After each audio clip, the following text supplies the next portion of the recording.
Halo sahabatku, apa kabar kalian semua hari ini?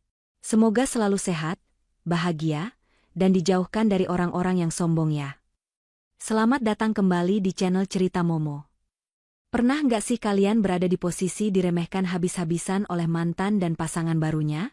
Rasanya pasti sakit, tapi tunggu dulu, bagaimana kalau ternyata mereka sedang pamer kekayaan di tempat yang sebenarnya milik kita? Di kisah kali ini, kita akan melihat detik-detik menegangkan saat Aini bertemu kembali dengan Faris, mantan suaminya, dan Sabrina, si pelakor yang angkuh. Dengan pedenya Sabrina bilang, ada janda di sini mas, kasihannya sendirian, padahal dia tidak tahu kalau dia sedang berdiri di dalam apartemen mewah milik Aini. Waduh, kebayang gak sih malunya nanti seperti apa? Pokoknya endingnya bakal bikin kalian puas banget dengan cara yang sangat berkelas. Tapi sebelum kita masuk ke drama panas ini, yuk dukung channel ini agar semangat terus menghibur kalian. Jangan lupa tekan tombol like, subscribe, dan nyalakan loncengnya ya. Dan seperti biasa, kita absen dulu yuk.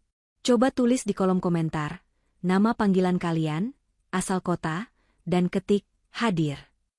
Aku pengen tahu nih, sahabat Cerita Momo paling jauh dari kota mana aja? Sudah siap melihat kesombongan yang dibalas dengan senyuman maut? Yuk, kita langsung masuk ke ceritanya. Cahaya matahari pagi menembus dinding kaca sebuah gedung pencakar langit yang berdiri megah di pusat kota. Di lantai teratas, seorang wanita cantik dengan pakaian kerja yang elegan berdiri memandang hiruk-pikuk kota di bawah sana. Namanya Aini. Di jemarinya melingkar sebuah cincin berlian yang sederhana namun memancarkan kemewahan yang tidak mencolok. Ia bukan lagi Aini yang dulu, wanita yang sering menunduk takut dan menyimpan tangis di balik bantal. Kini, ia adalah pemilik dari Diamond Heights, apartemen mewah tempatnya berdiri saat ini. Langkah kaki tegap terdengar mendekat. Seorang pria bertubuh tegap dengan setelan jas rapi menghampirinya, lalu menyentuh pundak Aini dengan lembut. Itu adalah Andri, suami Aini sekarang. Pria yang telah mengembalikan senyum Aini yang sempat hilang bertahun-tahun lamanya. Sedang memikirkan apa? Sayang, rapat dengan investor sebentar lagi dimulai. Loh, sapa Andri dengan suara yang hangat. Tatapannya penuh kasih, berbeda jauh dengan tatapan dingin yang dulu sering diterima Aini dari masa lalunya. Aini menghela napas panjang, lalu tersenyum tipis. Aku hanya tidak menyangka, Mas. Dulu, bermimpi punya rumah petak saja aku tidak berani. Sekarang, aku justru berdiri di sini, di gedung milikku sendiri. Rasanya seperti mimpi. Andri menggenggam tangan istrinya. Ini bukan mimpi, Aini. Ini hasil kerja kerasmu, air matamu, dan doamu. Kamu pantas mendapatkan semua ini. Kamu bukan wanita lemah yang dulu mereka buang. Kata-kata Andri membuat ingatan Aini terlempar ke masa lalu, tepatnya 5 tahun yang lalu. Luka itu memang sudah kering, tapi bekasnya masih tercetak jelas di ingatan. Hari itu adalah hari terkelam dalam hidupnya. Saat itu, di ruang tamu rumah mertuanya yang sempit namun penuh dengan barang-barang pameran agar terlihat kaya, Aini duduk bersimpuh di lantai. Di hadapannya berdiri Faris, mantan suaminya, dan Bu Ismi, mantan ibu mertuanya. Wajah mereka merah pada menahan amarah yang tidak masuk akal. Dasar wanita tidak berguna, bentak Bu Ismi kala itu. Telunjuknya menuding tepat ke wajah Aini. Lihat Sabrina. Dia wanita karir, cantik, pintar cari uang. Sedangkan kamu, cuma bisa menghabiskan beras di rumah ini. Faris itu butuh pendamping yang bisa menaikkan derajat keluarga, bukan beban seperti kamu. Aini ingat betul bagaimana ia mencoba membela diri dengan suara bergetar. Tapi Bu, saya juga bekerja membantu Faris. Gaji saya memang tidak besar, tapi saya selalu berusaha. Halah, gaji recehanmu itu cuma cukup buat beli bedak. Potong Faris dengan nada yang sangat menyakitkan. Tidak ada sedikit pun pembelaan dari pria yang dulu berjanji akan menjaganya itu. Faris justru merangkul pinggang wanita lain yang berdiri di sampingnya dengan angkuh. Wanita itu Sabrina. Sabrina tersenyum sinis sambil mengibaskan rambutnya yang panjang. Sudahlah, Riz. Kasihan dia kalau terus-terusan kamu marahi. Suruh saja dia pergi. Lagi pula, aku sudah bilang kan, aku bisa bantu lunasi cicilan mobil kamu bulan ini kalau kamu tegas sama dia. Kalimat itu menjadi paku terakhir yang menghancurkan hati Aini. Harga dirinya diinjak-injak hanya karena uang. Faris lebih memilih Sabrina yang ia anggap berkelas dan kaya raya, meninggalkan Aini yang telah mendampinginya dari nol. Kemas barang-barangmu sekarang, Aini. Aku talak kamu hari ini juga. Seru Faris tanpa keraguan sedikitpun. Aku muak hidup susah bersamamu. Aku ingin bahagia sama Sabrina. Bu Ismi tertawa puas. Dengar itu? Sana pergi. Jangan bawa apapun dari rumah ini kecuali baju-baju kumalmu itu. Aini pergi hari itu dengan air mata yang sudah habis. Ia menyeret koper lamanya keluar dari rumah itu di tengah hujan deras, bersumpah dalam hati bahwa suatu hari nanti, ia tidak akan pernah membiarkan siapapun merendahkannya lagi. Ia akan bangkit, ia akan sukses, dan ia akan membuktikan bahwa berlian yang mereka buang akan bersinar lebih terang dari apapun yang pernah mereka miliki. Aini? Panggilan Andri menyentakkan lamunan Aini kembali ke masa kini. Aini mengerjapkan matanya, menghapus bayangan kelam itu. Ia menatap Andri, pria yang tulus mencintainya tanpa syarat. Pria yang menemukannya saat ia sedang menata kembali puing-puing hidupnya, dan membantunya membangun istana ini. Maaf, Mas. Teringat masa lalu sedikit, ucap Aini lembut. Masa lalu itu sudah lewat. Sayang, sekarang, kamu adalah ratu di istanamu sendiri, ujar Andri menenangkan. Oh ya, Pak Salman, manajer gedung bilang ada calon penyewa yang ngotot ingin melihat unit penthouse di lantai ini. Katanya mereka orang penting dan berani bayar mahal. Kamu mau menemuinya atau biar Pak Salman saja yang urus? Aini merapikan jas kerjanya, aura wibawanya kembali muncul. Biarkan mereka melihatnya, Mas. Siapapun mereka, selama mereka bisa membayar, mereka adalah klien kita. Tapi, aku ingin memantau dari jauh dulu. Aku tidak ingin ada orang sembarangan yang merusak unit masterpiece kita. Andri mengangguk setuju. Baiklah. Ayo kita turun sebentar ke lobi, sekalian mengecek kesiapan resepsionis. Katanya tamu itu sudah datang dan sedang parkir. Mereka berdua berjalan menuju lift pribadi. Aini tidak tahu bahwa takdir sedang merancang sebuah pertemuan yang mengejutkan. Di bawah sana, sebuah mobil sedan sewaan berwarna hitam baru saja memasuki area lobi apartemen. Di dalamnya, ada Faris yang terlihat gelisah, Sabrina yang sibuk mematut diri di cermin, dan Bu Ismi yang tak henti-hentinya mengagumi kemegahan gedung itu dari balik kaca jendela mobil. Gila, Riz. Ini baru gedung mewah, seru Sabrina dengan mata berbinar. Teman-teman sosialitaku pasti iri kalau tahu aku tinggal di penthouse sini. Kamu yakinkan uangnya cukup buat sewa? Faris mengusap keringat dingin di dahinya. Cukup, sayang. Tenang saja. Demi kamu, apapun Mas usahakan. Padahal dalam hati, Faris tahu ia baru saja menguras tabungan daruratnya demi gengsi semata. Baguslah, timpal Bu Ismi dari kursi belakang. Ibu juga sudah tidak sabar pamer ke tetangga kampung. Biar mereka tahu kalau Faris itu sukses. Bukan kayak si Aini yang nasibnya nggak jelas itu. Pintu lift berdenting terbuka di lantai dasar. Aini melangkah keluar dengan anggun bersama Andri. Tepat saat itu, pintu kaca lobi terbuka otomatis. 3 sosok dari masa lalu itu melangkah masuk dengan gaya yang dibuat-buat, siap untuk bertemu dengan takdir yang akan memutarbalikkan kesombongan mereka. Aini belum melihat mereka, namun udara di lobi itu terasa berbeda, seolah badai akan segera datang. Langkah kaki Sabrina terdengar begitu nyaring di lantai marmer lobi, apartemen Diamond Heights yang mengkilap. Wanita itu berjalan bak seorang model papan atas, kacamata hitamnya sengaja disangkutkan di kepala untuk menahan rambutnya yang dicatok sempurna. Di tangan kanannya, ia menjinjing tas bermerek yang warnanya mencolok, seolah ingin memastikan semua mata tertuju padanya. Di belakangnya, Bu Ismi mengekor dengan senyum lebar yang dipaksakan, berusaha mengimbangi gaya menantunya yang glamor itu. Sementara itu, Faris berjalan paling belakang dengan langkah yang jauh dari kata percaya diri. Sesekali tangannya meraba saku jasnya, memastikan dompetnya masih ada di sana. Keringat dingin mulai merembes di pelipisnya, meski pendingin ruangan di lobi itu bekerja sangat baik. Pikirannya kalut. Saldo di rekeningnya sebenarnya sudah lampu merah, tapi gengsi dan rengekan Sabrina memaksanya nekat melangkah ke tempat mewah ini. Mas, jalan yang tegap dong, Desis Sabrina setengah berbisik namun penuh penekanan saat melihat Faris tertinggal beberapa langkah. Ia menarik lengan suaminya dengan kasar. Kita ini mau jadi penghuni penthouse di sini, jangan jalan kayak orang susah yang mau ngantar paket. Malu-maluin aku saja. Faris menelan ludah, tenggorokannya terasa kering. Sayang, apa kamu yakin harus unit penthouse? Tadi Mas lihat di brosur, biaya sewanya sangat mahal. Maksud Mas, tipe deluxe di lantai tengah juga sudah sangat bagus. Loh, pemandangannya juga kota, sama saja. Mata Sabrina membelalak. Ia berhenti mendadak membuat Bu Ismi hampir menabrak punggungnya. Kamu bercanda, Mas?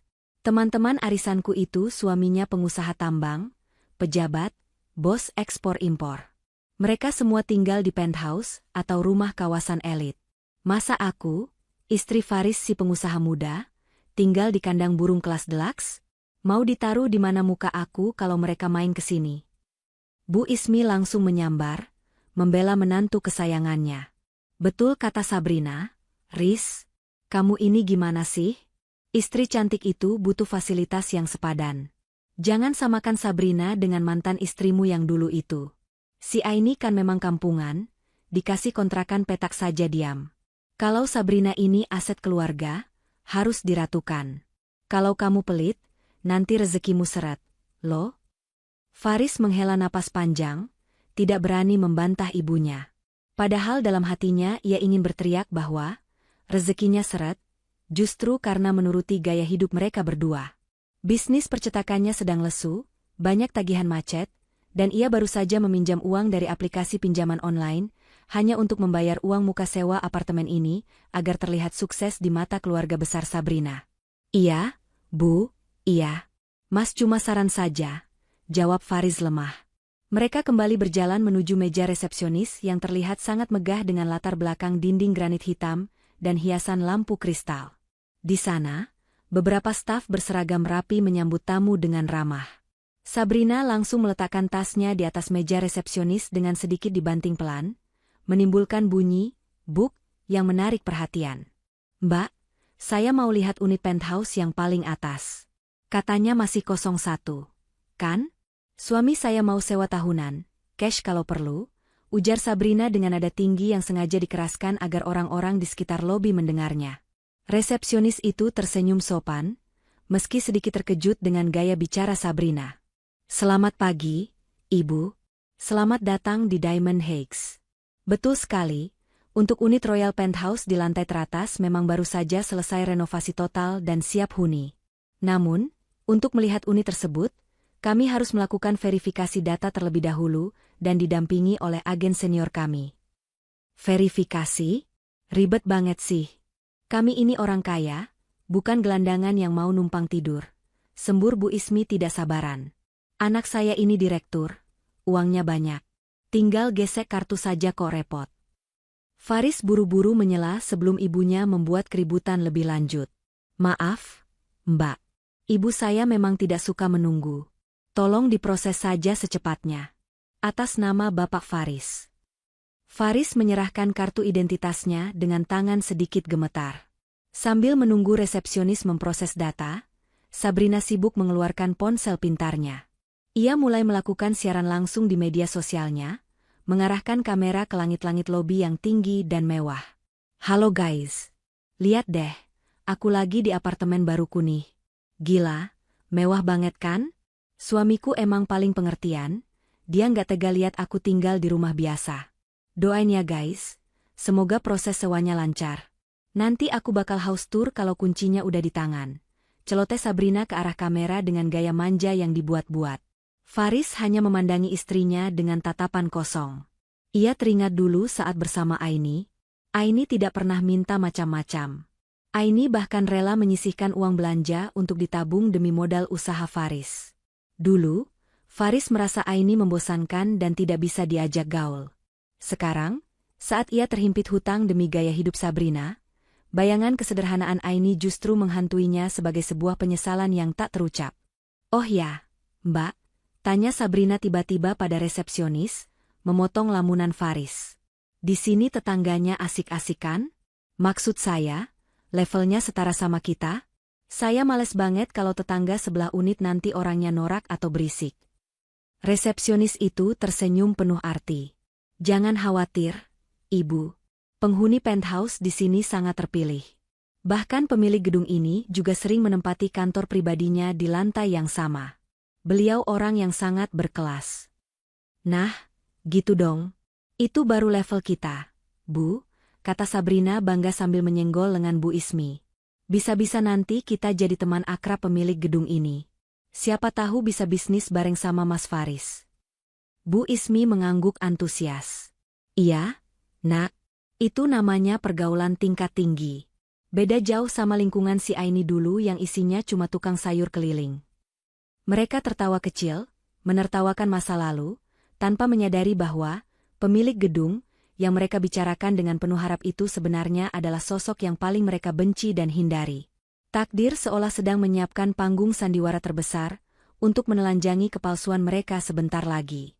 Bapak Faris, Ibu Sabrina, panggil seorang agen pemasaran pria yang baru saja turun dari lift.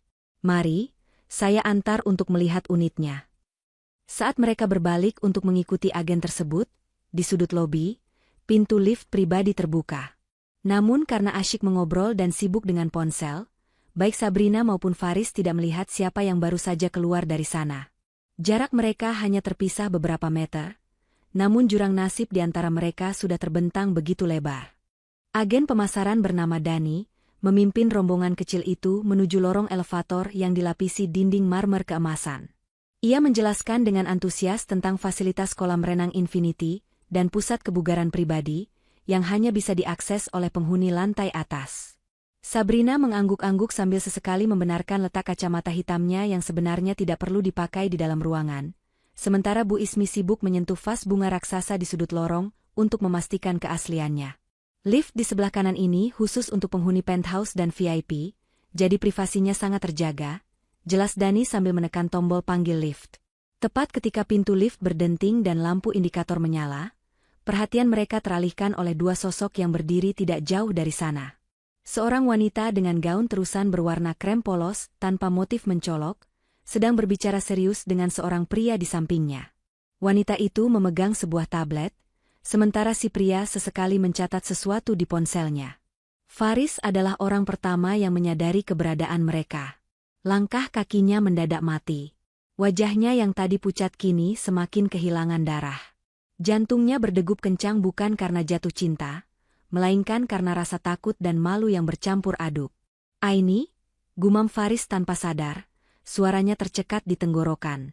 Mendengar nama itu disebut, Sabrina langsung menoleh cepat.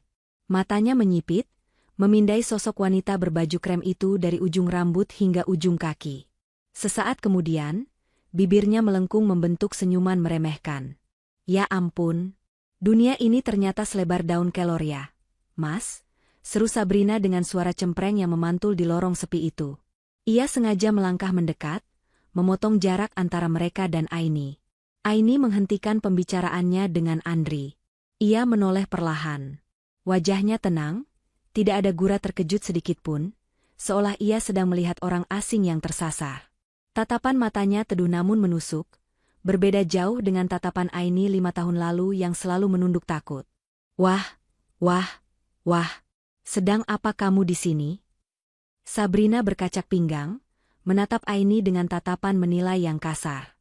"Jangan bilang kamu kerja jadi sales asuransi yang lagi nyari nasabah di gedung mewah ini, atau jadi cleaning service." Bu Ismi segera merangsek maju, berdiri di samping menantunya. Hidungnya dikerutkan, seolah mencium bau tidak sedap, padahal tubuh Aini wangi aroma parfum vanila yang lembut dan mahal. "Pantas saja udara di sini tiba-tiba jadi pengap," sindir Bu Ismi dengan suara lantang. "Ternyata ada bau orang masa lalu yang gagal. Minggir sedikit dong, kamu menghalangi jalan orang sukses." Faris hanya diam mematung di belakang ibunya, tidak berani menatap mata Aini. Ia merasa kerdil. Meski Aini berpakaian sangat sederhana, tanpa perhiasan emas renteng seperti ibunya atau tas berlogo besar seperti Sabrina, ada aura wibawa yang memancar kuat dari mantan istrinya itu. Namun, otak Faris yang sedang panik menolak mengakui itu. Ia lebih memilih percaya pada narasi ibunya bahwa Aini pasti sedang susah. "Andri, yang berdiri di samping Aini, rahangnya mulai mengeras. Tangannya sudah mengepal, siap untuk menegur kekasaran dua wanita di hadapannya. Sebagai suami yang sangat mencintai Aini, ia tidak terima istrinya dihina di gedungnya sendiri. "Maaf, ibu, bicaranya tolong dijaga." Andri mulai membuka suara, namun sebuah tangan lembut menyentuh lengannya, menahannya. Aini menggeleng pelan pada Andri, memberi kode lewat matanya, "Biarkan saja, belum saatnya." Kemudian, Aini menatap Bu Ismi dan Sabrina bergantian. Tidak ada kemarahan dalam suaranya, hanya nada datar yang dingin. "Silakan lewat, Bu Ismi, Sabrina. Koridor ini cukup luas untuk kita semua. Saya tidak sedang menghalangi siapapun." "Cih, sok sopan," cibir Sabrina sambil memutar bola matanya. Ia lalu menarik lengan Faris yang masih mematung. "Ayo Mas, jangan dilihatin terus. Nanti ketularan miskin. Kita kan mau lihat calon istana kita di atas." Bu Ismi meludah kecil ke arah samping. Untungnya tidak mengenai lantai marmer, sebagai tanda kejijikan. "Ingat ya, Aini, jangan coba-coba minta sumbangan sama Faris kalau kamu lihat kami tinggal di sini nanti. Kami tidak kenal kamu." Aini hanya tersenyum tipis. Senyum yang sulit diartikan oleh mereka. "Tentu, Bu. Saya pastikan saya tidak akan pernah meminta sepeser pun uang dari anak ibu. Selamat menikmati turnya." Dani, si agen pemasaran yang sejak tadi merasa canggung melihat drama keluarga itu, buru-buru mempersilakan kliennya masuk ke dalam lift yang sudah terbuka.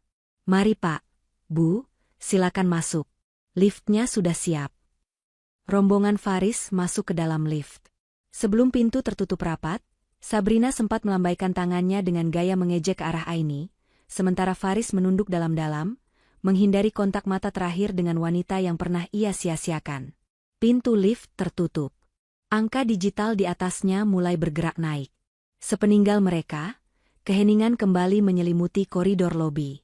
Andri menghembuskan napas kasar, melepaskan kekesalan yang ia tahan. "Kenapa kamu diam saja, sayang? Mulut mereka itu racun. Aku rasanya ingin panggil security sekarang juga buat seret mereka keluar," gerutu Andri kesal. Aini kembali menatap layar tabletnya dengan santai, seolah hinaan tadi hanyalah angin lalu. Ia menyentuh layar itu beberapa kali, memeriksa status unit penthouse yang sedang dituju oleh mantan suaminya. "Marah-marah di lobi cuma akan bikin kita terlihat sama rendahnya dengan mereka, Mas," jawab Aini bijak. Ia menatap suaminya dengan lembut. "Biar mereka terbang tinggi dulu. Semakin tinggi mereka terbang dengan kesombongan, semakin sakit rasanya saat mereka sadar bahwa sayap yang mereka pakai itu palsu." Aini menoleh ke arah lift yang membawa Faris. "Mereka mau pamer kekayaan di tempat yang sertifikatnya ada di brankas kita. Bukankah itu lelucon paling lucu hari ini?" Andri terdiam sejenak, lalu perlahan senyum kagum merekah di wajahnya. Ia mengusap puncak kepala Aini. "Kamu memang luar biasa. Sabarmu itu menakutkan, sayang. Ayo, Mas. Kita ke ruang kontrol CCTV," ajak Aini sambil berjalan menuju lift staff. "Aku ingin memastikan, tamu istimewa, kita mendapatkan pelayanan yang pantas, dan kejutan yang tidak akan pernah mereka lupakan seumur hidup." Sementara itu, di dalam lift yang melesat naik, Sabrina masih sibuk menggerutu. "Ih, sebel banget deh ketemu dia. Bikin mood rusak aja," keluh Sabrina sambil berkaca di dinding lift. "Tapi Mas lihat kan tadi? Bajunya polos banget, kayak kain kiloan. Pasti hidupnya menderita banget setelah cerai sama kamu." "Iya, Rin," jawab Faris singkat, namun pikirannya melayang. Ia melihat sekilas jam tangan yang dipakai pria di sebelah Aini tadi. Faris tahu jam itu. Itu edisi terbatas yang harganya setara dengan harga rumah tipe 36. Siapa pria itu? Kalau Aini miskin, kenapa pria di sebelahnya memakai barang semewah itu? Pertanyaan itu mulai menggerogoti ketenangan Faris, namun ia terlalu takut untuk mencari jawabannya. Ting! Pintu lift terbuka di lantai paling atas. Kemewahan yang sesungguhnya kini terhampar di depan mata mereka, siap menjebak mereka dalam ilusi yang mereka ciptakan sendiri. Pintu lift terbuka perlahan, menyajikan pemandangan yang seketika membungkam mulut cerewet Sabrina dan Bu Ismi. Bukan karena takut, melainkan karena takjub yang luar biasa. Di hadapan mereka, terhampar ruang tamu penthouse yang luasnya mungkin 3 kali lipat dari rumah kontrakan mereka saat ini. Lantai marmer putih berurat emas memantulkan cahaya dari lampu gantung kristal raksasa yang menggantung indah di langit-langit setinggi 6 meter.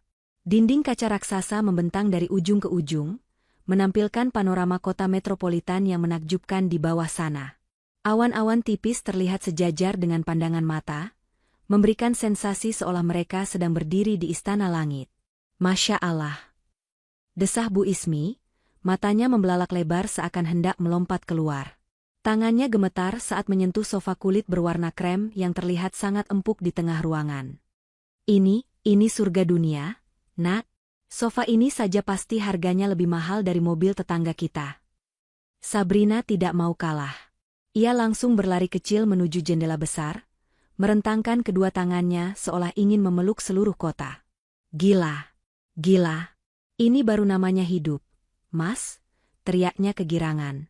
Ia berputar, gaunnya mengembang, lalu menatap Faris dengan mata berbinar penuh tuntutan. Lihat deh, Mas. Pemandangan ini cocok banget buat latar belakang foto endorse aku. Pokoknya aku nggak mau tahu, kita harus tinggal di sini. Dani, sang agen pemasaran, tersenyum sopan, sebuah senyum profesional yang terlatih untuk menghadapi klien yang mudah silau oleh kemewahan. Ini adalah tipe Royal Suite, Bapak dan Ibu. Luasnya 350 meter persegi, dilengkapi dengan smart home system, 3 kamar tidur dengan kamar mandi dalam, ruang kerja pribadi, dan tentu saja, akses privat ke helipad jika diperlukan. Helipad. Bu Ismi memekik girang. Ia menepuk bahu Faris dengan keras. Dengar itu, Riz? Helipad. Berarti nanti kalau kita sukses besar, kita bisa beli helikopter dan parkir di atas. Duh, Ibu bisa bayangkan muka si Yanti tukang sayur itu kalau tahu kita tinggal di tempat sekeren ini. Pasti dia jantungan. Faris hanya bisa memaksakan senyum yang terasa kaku di wajahnya. Tangannya meremas brosur harga yang baru saja diberikan Dani. Angka-angka yang tertera di sana membuatnya mual. Biaya sewa per tahunnya setara dengan omzet bisnis percetakannya selama 2 tahun. Itu pun kalau bisnisnya lancar, padahal kenyataannya sekarang sedang macet total. Mas, kok diam aja sih? Fotoin aku dong. Rengek Sabrina sambil berpose duduk menyilang kaki di atas meja bar yang terbuat dari batu granit hitam. Cepetan, angle-nya harus bagus, biar kelihatan elegan. Faris menurut dengan langkah gontai. Ia mengeluarkan ponselnya, memotret istrinya yang sibuk bergaya bak ratu sejagat. Di layar ponselnya, notifikasi dari aplikasi pinjaman online muncul sekilas. Tagihan Anda jatuh tempo hari ini. Segera lunasi untuk menghindari penagihan lapangan. Faris buru-buru menggeser notifikasi itu sebelum Sabrina melihatnya. Bagus, Pak Dani, ujar Faris dengan suara yang berusaha ia buat terdengar berat dan berwibawa, meski keringat dingin terus mengucur di punggungnya.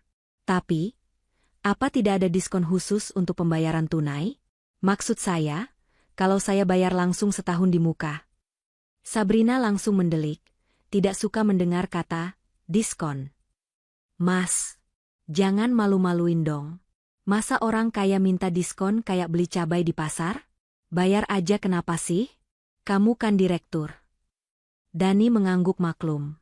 Untuk pembayaran hard cash 1 tahun, tentu ada potongan harga sedikit, Pak. Namun, manajemen gedung ini sangat ketat. Selain biaya sewa, ada deposit keamanan sebesar 3 bulan sewa yang harus disetorkan hari ini juga jika Bapak ingin memblokir unit ini agar tidak diambil orang lain. 3 bulan? Faris tercekat. Itu ratusan juta rupiah yang harus keluar hari ini juga. Kecil itu MAH, potong Bu Ismi dengan sombongnya. Ia berjalan mengelilingi dapur bersih yang dilengkapi peralatan masak impor. Bayar saja, Riz. Jangan mikir-mikir lagi. Ingat, ini demi martabat keluarga kita. Kamu nggak mau kan disamakan dengan mantan istrimu yang tadi? Lihat dia, bajunya saja polos begitu, pasti dia cuma bisa mimpi masuk ke sini. Sabrina turun dari kursi bar, menghampiri suaminya, dan melingkarkan tangannya di lengan Faris. Iya, Mas. Tadi kan kamu lihat sendiri si Aini di bawah. Duh, aku yakin dia pasti iri setengah mati kalau tahu kita tinggal di penthouse. Ini tuh pembuktian, Mas. Pembuktian kalau kamu memilih wanita yang tepat. Aku ini berlian, Mas. Dan berlian butuh tempat penyimpanan yang mewah, bukan di ruko kumuh. Kata-kata Sabrina itu seperti pisau bermata dua. Di satu sisi memuji dirinya sendiri, di sisi lain menekan Faris hingga ke sudut tebing. Faris menatap wajah istrinya yang penuh riasan tebal itu. Cantik, memang. Tapi kecantikan itu menuntut biaya yang mencekik lehernya. Berbeda dengan Aini dulu yang selalu berkata, "Gak usah beli yang mahal, Mas. Uangnya ditabung saja buat modal." Setiap kali Faris ingin membelikannya sesuatu. Oke, sayang. Mas usahakan, jawab Faris lirih, menyerah pada egonya sendiri. Dani melihat jam tangannya. Baik, Bapak dan Ibu bisa melihat-lihat kamar utamanya dulu. Kebetulan kuncinya ada di sana. Saya permisi sebentar ke depan untuk menelepon manajer saya terkait ketersediaan unit ini, karena sepertinya ada peminat lain yang juga sedang mengajukan penawaran. Peminat lain? Sabrina panik. Jangan kasih ke orang lain. Ini punya saya. Mas, cepetan dong transfernya nanti. Silakan dinikmati dulu pemandangannya, Bu. Saya segera kembali, ujar Dani sambil membungkuk sopan, lalu mundur keluar dari unit penthouse itu. Begitu Dani keluar dan pintu tertutup, Bu Ismi langsung melepaskan sepatunya dan melemparnya sembarangan ke dekat pintu. Aduh, pegal juga pakai sepatu hak tinggi ini. Riz, coba cek kamar mandinya, ada bathtubnya enggak? Ibu mau berendam air hangat nanti malam. Faris mengusap wajahnya kasar. Bu, ini belum kita sewa resmi. Jangan aneh-aneh dulu. Alah, sebentar lagi juga jadi milik kita, sahut Sabrina enteng. Ia berjalan menuju kamar utama. Mas, sini deh. Kamar ini gila banget. Kasurnya king size, terus ada balkon pribadinya. Di dalam kamar utama yang super mewah itu, Sabrina menjatuhkan dirinya ke atas kasur empuk. Ia tertawa lepas, tawa kemenangan yang hampa. Rasanya aku sudah jadi ratu Jakarta. Mas, kamu hebat deh bisa bawa aku ke sini. Nggak salah aku nikah sama kamu. Faris berdiri di ambang pintu kamar, menatap Sabrina yang sedang berguling-guling di kasur. Ia merogoh saku celananya, mengambil ponsel, dan membuka aplikasi mobile bankingnya. Angka di sana sangat menyedihkan. Ia memutar otak. Mungkin ia bisa menelepon teman lamanya untuk meminjam uang, atau mungkin menggadaikan sertifikat rumah ibunya diam-diam. Pikiran jahat dan putus asa mulai merasuki kepalanya. Demi gengsi yang setinggi langit ini, Faris siap melakukan kebodohan apa saja. Sementara itu, di ruangan lain di gedung yang sama, sepasang mata sedang mengawasi tingkah laku mereka melalui layar monitor beresolusi tinggi. Aini duduk di kursi kerjanya yang nyaman, menyesap teh melati hangat. Di layar itu, terlihat jelas Bu Ismi yang sedang mencoba membuka kulkas di dapur penthouse, dan Sabrina yang sedang melompat-lompat di kasur. Lihat mereka, Mas, ujar Aini pelan pada Andri yang berdiri di sampingnya. Mereka merasa sudah memiliki dunia. Padahal mereka sedang menari di atas tepian jurang. Andri geleng-geleng kepala melihat kelakuan mantan mertua istrinya. Bu Ismi itu, dia melepas sepatunya di lantai marmer Italia yang baru dipoles, benar-benar tidak punya etika.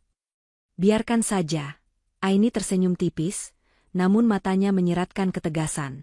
Biarkan mereka terbang setinggi-tingginya dalam angan-angan mereka. 5 menit lagi, Mas. 5 menit lagi Pak Salman akan masuk ke sana dan membangunkan mereka dari mimpi indahnya. Di layar monitor, terlihat Faris sedang mondar-mandir di ruang tengah penthouse, tampak menelepon seseorang dengan panik. Aini bisa menebak, mantan suaminya itu sedang mencari pinjaman. Kasihan sebenarnya, gumam Aini. Dia bekerja keras hanya untuk memuaskan lubang hitam yang bernama gengsi. Itu pilihan dia, sayang, Andri mengingatkan. Sekarang, giliran kita untuk memberikan pelajaran tentang apa itu, kepemilikan, yang sesungguhnya. Di penthouse, Sabrina berteriak memanggil suaminya. Mas Faris, sini dong, kita selfie di balkon. Teriakan itu menggema, memantul di dinding-dinding mewah yang sebentar lagi akan menjadi saksi bisu kejatuhan harga diri mereka. Faris menutup teleponnya dengan wajah frustrasi, temannya menolak meminjamkan uang. Ia menarik napas panjang, memasang topeng senyum palsunya lagi, dan melangkah menemui istri tercintanya yang menuntut dunia darinya. "Iya, sayang. Mas datang," sahut Faris, melangkah menuju balkon, tanpa sadar bahwa waktu mereka tinggal sedikit. Detik demi detik berlalu, mendekatkan mereka pada momen kebenaran yang menyakitkan. Di ruang kontrol, Andri mengepalkan tangannya erat-erat hingga buku-buku jarinya memutih. Matanya tak lepas dari layar monitor yang menampilkan siaran langsung dari unit penthouse. Di sana, Bu Ismi dengan santainya mengeluarkan toples kerupuk dari tas besarnya, memakannya dengan lahap, lalu tanpa rasa bersalah membersihkan remah-remah yang menempel di jarinya ke sela-sela sofa kulit impor berwarna krem itu. "Ini sudah keterlaluan, Aini. Lihat kelakuan mantan mertuamu itu," geram Andri, suaranya bergetar menahan amarah. "Sofa itu harganya ratusan juta, didatangkan khusus dari Italia, dan dia memperlakukannya seperti kursi warung kopi. Aku akan perintahkan security untuk menyeret mereka keluar sekarang juga. Ini namanya perusakan properti." Andri sudah siap meraih gagang telepon untuk menghubungi pos keamanan, namun tangan halus Aini segera menahannya. Aini menatap suaminya dengan sorot mata yang teduh namun penuh kendali. "Sabar, Mas. Jangan gegabah," ucap Aini lembut. "Kalau kamu mengusir mereka sekarang dengan kekerasan, mereka justru akan merasa jadi korban. Mereka akan berkoar-koar di luar sana kalau pemilik gedung ini arogan. Kita tidak butuh drama murahan seperti itu." "Tapi Aini, mereka menginjak-injak harga dirimu, dan sekarang mengotori rumahmu," protes Andri. "Justru itu, Mas." Aini tersenyum tipis, sebuah senyum yang mengandung 1000 makna. "Biarkan mereka merasa di atas angin dulu. Biarkan mereka merasa memiliki sofa itu, pemandangan itu, dan kemewahan itu. Semakin tinggi mereka merasa memiliki, semakin hancur rasanya saat tahu bahwa mereka tidak punya hak apa-apa. Hukuman mental itu jauh lebih menyakitkan daripada sekadar diusir satpam." Aini kembali menatap layar monitor. Lagi pula, sebentar lagi Dani akan kembali ke ruangan itu untuk menagih pembayaran. Itu adalah babak pertama dari kehancuran mereka. Sementara itu, di dalam penthouse, suasana pesta pora kecil-kecilan sedang berlangsung. Sabrina sudah selesai mengambil puluhan foto di setiap sudut ruangan. Ia duduk di sebelah Bu Ismi, sambil kipas-kipas menggunakan brosur apartemen. "Duh, Bu. Nanti kalau kita sudah pindah ke sini, Ibu harus sering-sering main ya. Kita adakan arisan keluarga besar di sini. Biar tante-tante yang nyinyir itu pada diam melihat kesuksesan Mas Faris," celoteh Sabrina dengan nada bangga. "Pasti dong. Sayang, Ibu bangga sekali sama kamu. Kamu itu pembawa hoki buat Faris. Beda sama si Aini dulu, bawaannya sial melulu," sahut Bu Ismi sambil mengunyah kerupuknya lagi. Riz, kok mukamu pucat begitu? AC-nya kurang dingin atau gimana?" Faris yang berdiri di dekat jendela tersentak kaget. Ia buru-buru menyeka keringat di dahinya. "Enggak, Bu. Mas cuma agak pusing sedikit. Mungkin belum sarapan." Padahal, kepalanya berdenyut kencang memikirkan dari mana ia harus mendapatkan uang ratusan juta dalam hitungan menit. Tiba-tiba, pintu penthouse terbuka. Dani, sang agen pemasaran, masuk kembali dengan membawa mesin EDC, elektronik data capture, di tangannya dan sebuah map tebal berisi dokumen kontrak. Senyum di wajah Dani masih ramah, namun sorot matanya kini lebih tajam dan profesional. "Mohon maaf menunggu sebentar, Bapak Faris, Ibu Sabrina," sapa Dani sopan. "Kabar baiknya, unit ini masih tersedia dan manajer saya sudah menyetujui untuk menahan unit ini khusus buat Bapak hari ini." "Wah, bagus dong," seru Sabrina girang. Ia langsung berdiri dan memeluk lengan Faris. "Tuh kan Mas, rezeki anak soleh. Ayo Mas, langsung bayar aja. Aku udah gak sabar mau pamer kunci apartemen ini di Instagram." Dani meletakkan mesin EDC di atas meja marmer. "Sesuai prosedur perusahaan kami, untuk memblokir unit Royal Penthouse ini, Bapak diwajibkan membayar deposit keamanan dan sewa bulan pertama di muka saat ini juga. Totalnya 150 juta rupiah. Silakan, Pak Faris." Ruangan yang dingin itu mendadak terasa seperti oven bagi Faris. Angka 150 juta terngiang-ngiang di kepalanya seperti lonceng kematian. Ia menatap mesin EDC itu dengan tatapan horor. 150 juta? Ulang Faris dengan suara parau. Apa tidak bisa transfer besok saja? Pak, limit transfer saya hari ini sepertinya terbatas. Sabrina langsung menyenggol pinggang suaminya dengan keras. Mas, jangan bikin malu dong. Kan kamu punya kartu kredit platinum yang limitnya besar itu? Gesek itu aja dulu. Faris meringis. Kartu kredit yang dimaksud Sabrina sebenarnya sudah over limit sejak bulan lalu untuk membelikan Sabrina tas mewah ulang tahunnya. Tapi ia tidak mungkin mengatakannya di depan agen pemasaran ini, apalagi di depan ibunya. Oh iya, sebentar. Faris merogoh dompetnya dengan tangan gemetar. Ia mengeluarkan sebuah kartu kredit berwarna hitam.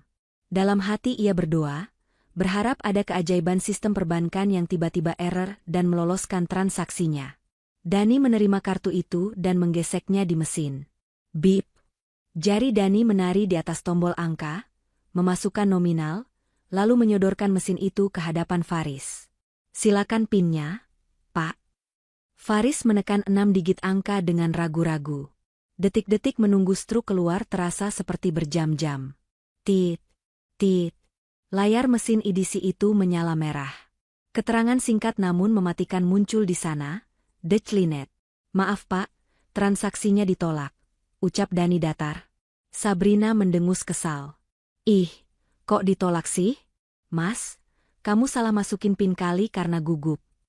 Mungkin chipnya kotor. Dalih Faris panik. Coba lagi, Mas Dani. Dani mencoba sekali lagi. Hasilnya sama. Declin. Bu Ismi mulai tidak sabaran. Aduh, Riz. Pakai kartu yang lain saja kenapa sih? Jangan bikin ibu deg-degan. Masa direktur kartunya nggak bisa dipakai? Wajah Faris kini merah pada menahan malu. Ia mengeluarkan kartu debit dari bank lain, tabungan utamanya yang isinya tidak sampai 10 juta rupiah. Ia tahu ini tidak akan berhasil, tapi ia tidak punya pilihan selain mengulur waktu. Coba yang ini, kata Faris lemah. Dani menggeseknya. Faris memasukkan PIN. Dan sekali lagi, mesin itu berbunyi nyaring. Tit. Tit. Insufficient funds. Saldo tidak cukup. Kali ini, Dani tidak lagi tersenyum ramah. Ia menatap Faris dengan tatapan menyelidik. Maaf Pak Faris, kartu ini saldonya tidak mencukupi untuk transaksi sebesar ini. Apakah ada kartu lain? Atau mungkin Bapak ingin membatalkan pemesanan ini? Sabrina melotot. Wajahnya merah padam karena malu dan marah. Membatalkan? Enak aja. Mas Faris, kamu ini niat gak sih nyewa apartemen buat aku? Kok semua kartunya nggak bisa? Kamu sengaja ya biar kita nggak jadi tinggal di sini. Bukan begitu, sayang. Ini pasti sistem banknya yang lagi down. Elak Faris, suaranya makin mengecil. Pak Dani, saya yakin uangnya ada. Cuma mungkin lagi error jaringannya. Saya bisa menunggu 5 menit lagi, Pak, kata Dani tegas, nada bicaranya berubah menjadi dingin.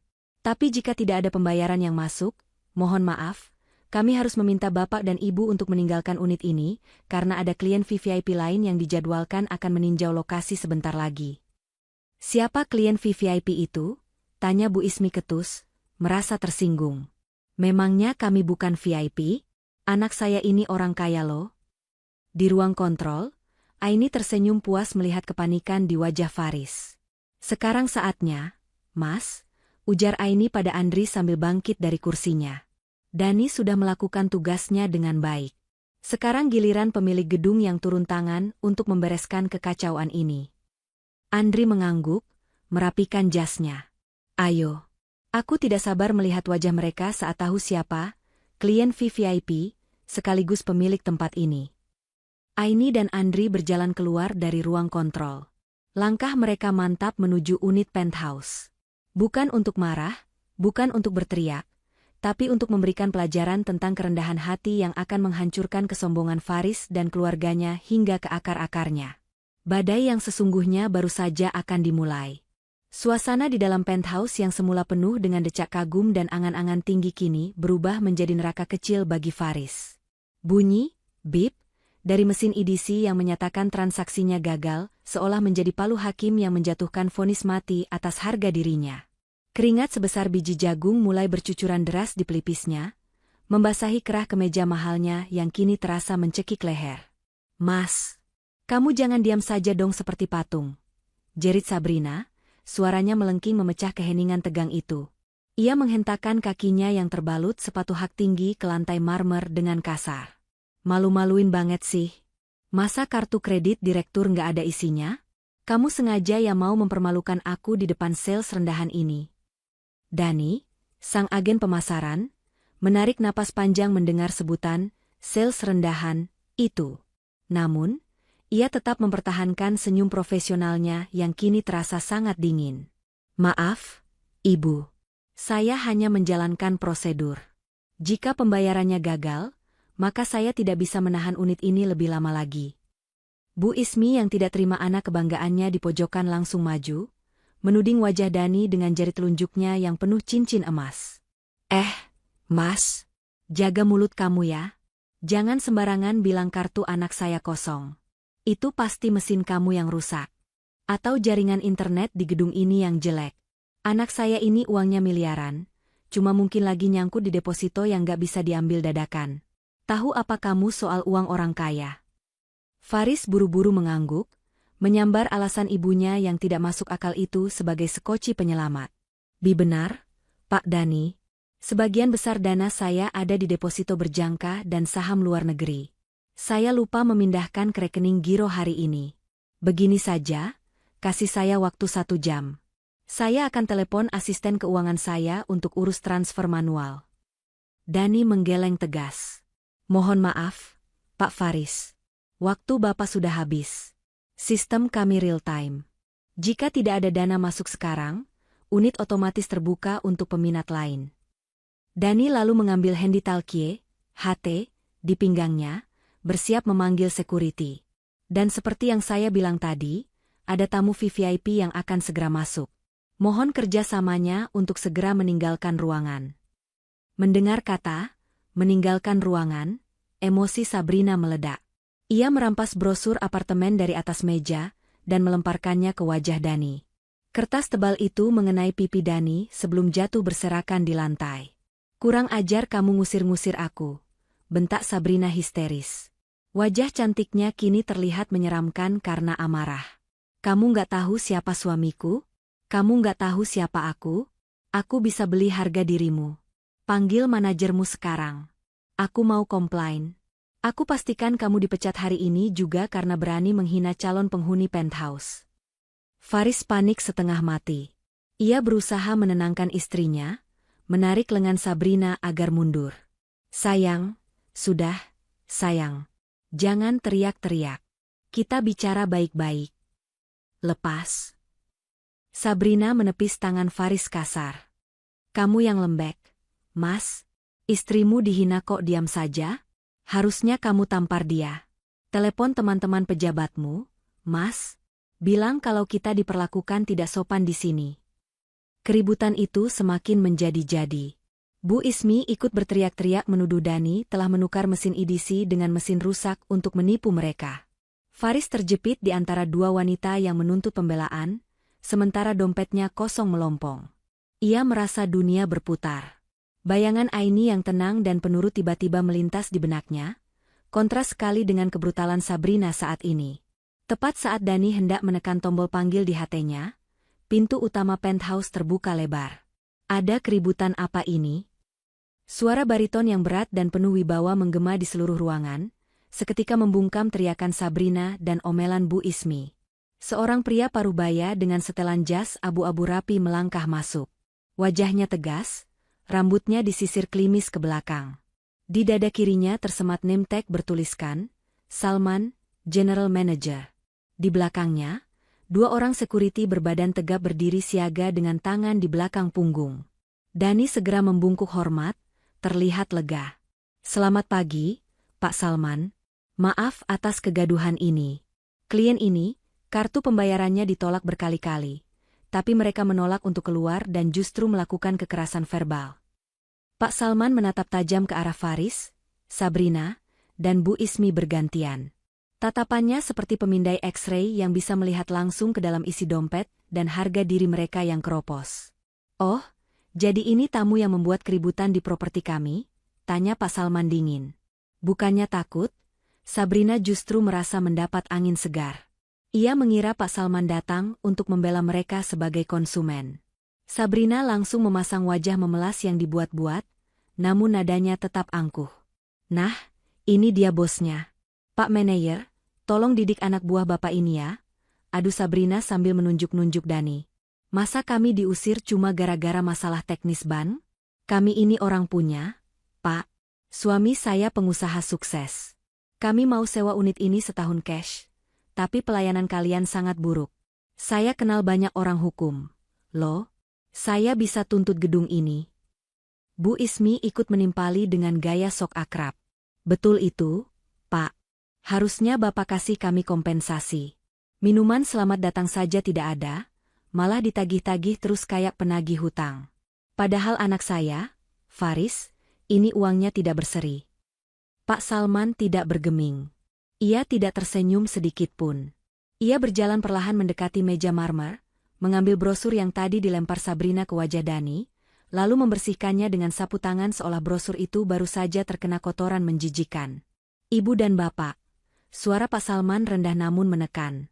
Di gedung ini, rasa hormat tidak dibeli dengan teriakan, melainkan dengan etika.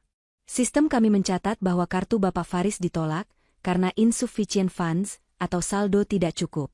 Itu bukan masalah teknis, itu fakta finansial. Wajah Faris pucat pasi. Kakinya lemas mendengar fakta itu diucapkan dengan lantang di depan orang asing. Dan mengenai tuntutan hukum, lanjut Pak Salman sambil menatap Sabrina tepat di matanya. Kami memiliki rekaman CCTV lengkap yang merekam tindakan ibu melempar brosur ke staf kami. Itu sudah masuk pasal perbuatan tidak menyenangkan dan penganiayaan ringan. Apakah ibu mau kami yang memproses hukum lebih dulu? Sabrina ternganga. Mulutnya yang tadi lincah mencaci maki kini terkunci rapat. Nyalinya ciut seketika. Tapi... Bu Ismi tergagap, kami kan tamu. Tamu adalah mereka yang diundang atau yang mampu membayar. Bu, potong Pak Salman tegas. Sekarang, mohon tinggalkan ruangan ini. Pemilik gedung ini, yang juga pemilik unit penthouse ini, sudah tiba di depan pintu. Beliau ingin melakukan inspeksi mendadak, dan beliau sangat tidak suka melihat ada sampah maksud saya, orang yang tidak berkepentingan, berada di dalam aset pribadinya. Pemilik gedung, ulang Faris lirih. Ada sedikit harapan di matanya. Pak Salman, mungkin saya bisa bicara dengan pemiliknya? Siapa tahu beliau teman bisnis saya. Saya kenal banyak pengusaha properti. Tolong sampaikan nama saya, Faris. Siapa tahu beliau memberi kelonggaran. Sabrina kembali bersemangat. Iya, pasti pemiliknya kenalan Mas Faris. Orang kaya kan lingkupnya itu-itu saja. Panggil dia masuk. Pak, biar kami bicara sesama level atas. Nanti Bapak yang dimarahi bos Bapak karena mengusir temannya. Pak Salman menatap Faris dengan tatapan yang sulit diartikan, campuran antara kasihan dan geli. Sudut bibirnya terangkat sedikit, membentuk senyum misterius. Kebetulan sekali, kata Pak Salman, beliau memang sangat mengenal Anda, Pak Faris. Bahkan sangat mengenal keluarga Anda. Jantung Faris berdegup kencang. Siapa? Pikirnya. Apakah Pak Hartono? Atau Bu Lena? Teman-teman bisnis ayahnya dulu? Kalau begitu suruh masuk dong. Desak Sabrina tidak sabaran, merasa menang. Lama banget sih. Pak Salman mengangguk pelan pada security di pintu. Silakan buka pintunya lebar-lebar. Sambut pemilik Diamond Heights. Pintu ganda yang besar itu didorong terbuka sepenuhnya. Cahaya dari koridor masuk menyinari dua siluet yang berdiri tegap di ambang pintu. Suara langkah sepatu hak tinggi bergema pelan namun pasti, diiringi langkah sepatu pantofel yang berat. Faris menyipitkan matanya, mencoba melihat siapa sosok penyelamat yang ia harapkan itu. Namun, saat sosok itu melangkah masuk ke dalam cahaya ruangan, harapan Faris hancur berkeping-keping menjadi debu. Lututnya benar-benar kehilangan tenaga. Di sana, berdiri Aini. Bukan Aini yang lusuh. Bukan Aini yang lemah. Tapi Aini yang berdiri tegak dengan dagu terangkat, memancarkan aura kekuasaan yang mutlak. Di sampingnya, Andri berdiri sebagai pelindung yang setia. Sabrina melotot, matanya nyaris keluar. "Kamu?" teriaknya kaget, telunjuknya gemetar menunjuk ke arah Aini. "Ngapain kamu di sini? Mau ngelamar jadi babu?" Pak Salman langsung memotong dengan suara lantang yang menggelegar, memperkenalkan tamunya dengan hormat yang mendalam. "Selamat datang, Ibu Aini, Bapak Andri." Seluruh staf siap menerima arahan dari pemilik gedung. Hening. Keheningan yang mencekam seketika menyergap ruangan itu. Waktu seolah berhenti. Mulut Sabrina menganga lebar, Bu Ismi mematung dengan tangan memegang toples kerupuk, dan Faris merasa seolah lantai tempatnya berpijak baru saja runtuh menelannya hidup-hidup. Keheningan di penthouse itu pecah bukan oleh suara ledakan, melainkan oleh tawa melengking Sabrina yang terdengar sumbang dan dipaksakan.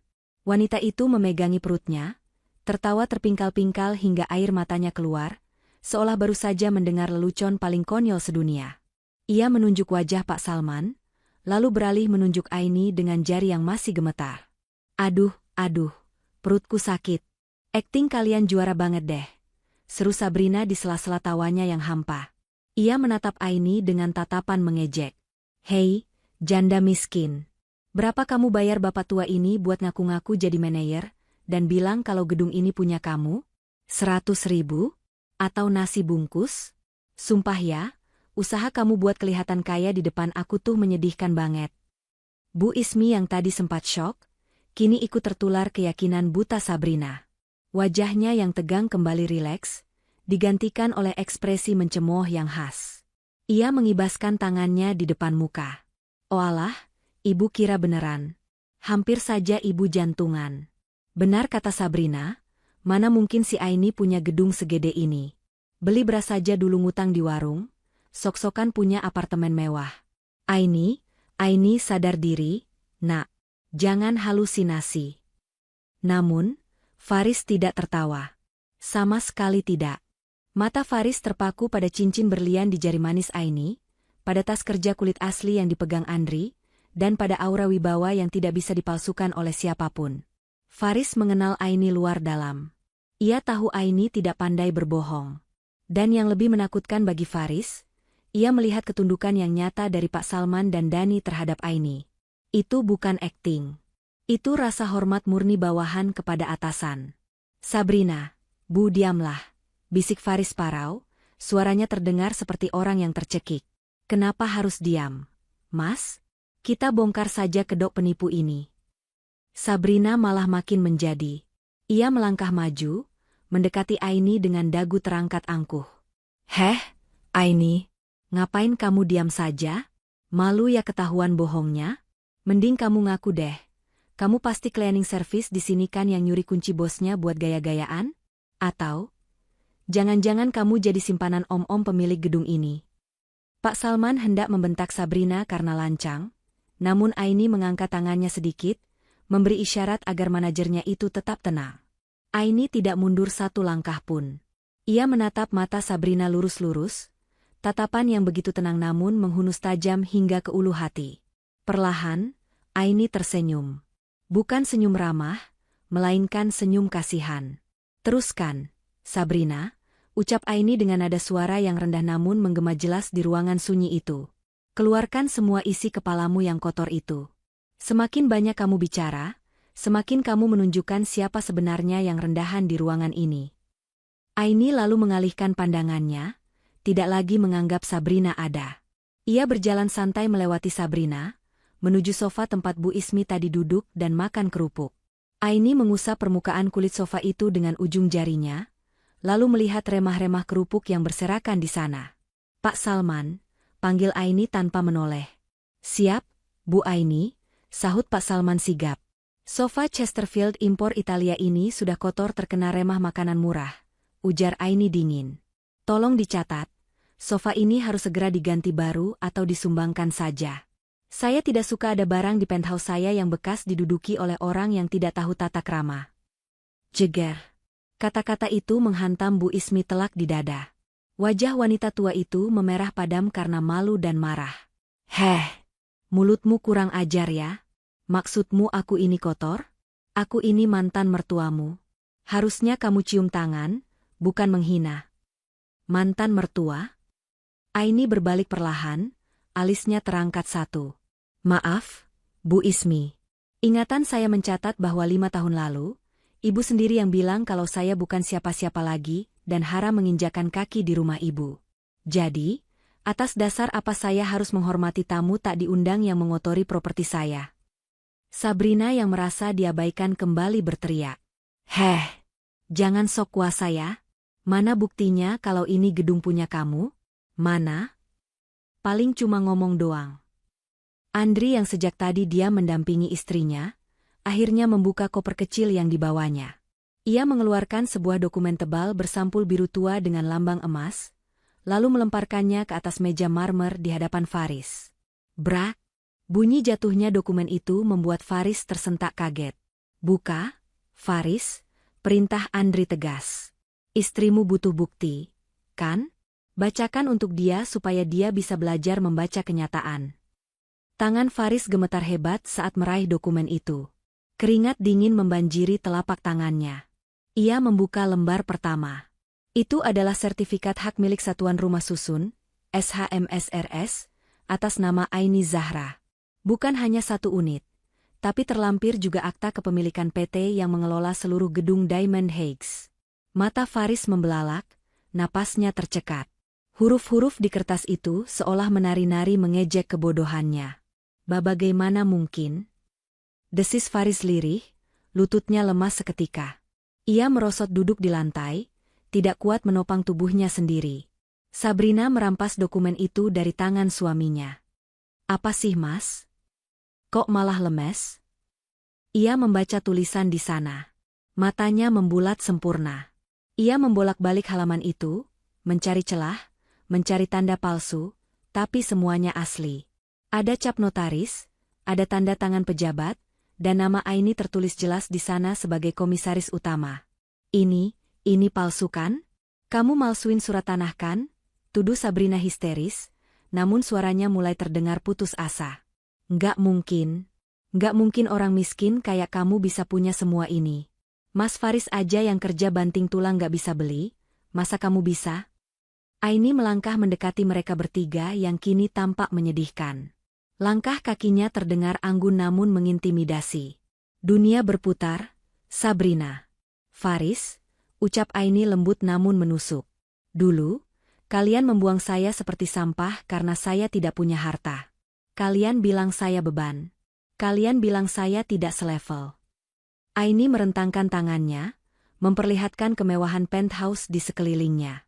Sekarang, saya berdiri di sini, di gedung yang kalian idam-idamkan, di unit yang kalian pamerkan di media sosial, sebagai pemilik. Sementara kalian berdiri di sini sebagai penyewa yang gagal bayar. Kartu kredit ditolak. Saldo tidak cukup. Dan sikap nol besar. Faris menundukkan kepalanya dalam-dalam, air mata penyesalan mulai menggenang di pelupuk matanya. Rasa malunya sudah tak tertanggungkan lagi. Ia ingin bumi menelannya saat itu juga. Ia sadar, wanita yang ia hina dan ia campakan demi Sabrina yang boros ini, ternyata adalah wanita yang mampu menaklukkan dunia. Bu Ismi yang melihat bukti otentik itu, langsung berubah sikap 180 derajat. Sifat aslinya yang penjilat muncul seketika. Ia mendekati Aini dengan wajah memelas, mencoba meraih tangan Aini. Aini, anakku sayang, ucap Bu Ismi dengan suara dibuat-buat manis. Ya ampun, nak, ibu cuma bercanda tadi. Ibu tahu kok kamu pasti sukses. Doa ibu kan selalu menyertaimu. Duh, ibu bangga banget loh. Ternyata menantu ibu jadi bos besar. Aini menarik tangannya sebelum disentuh Bu Ismi, seolah menghindari najis. Tatapannya dingin. Simpan sandiwaranya, Bu Ismi. Tiket pertunjukannya sudah habis. Tolak Aini tegas. Sabrina yang melihat mertuanya mulai menjilat, merasa semakin terpojok.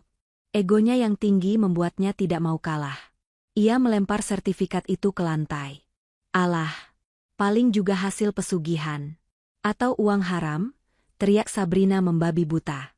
Mas Faris, ayo kita pergi. Aku nggak sudi lama-lama di tempat terkutuk ini.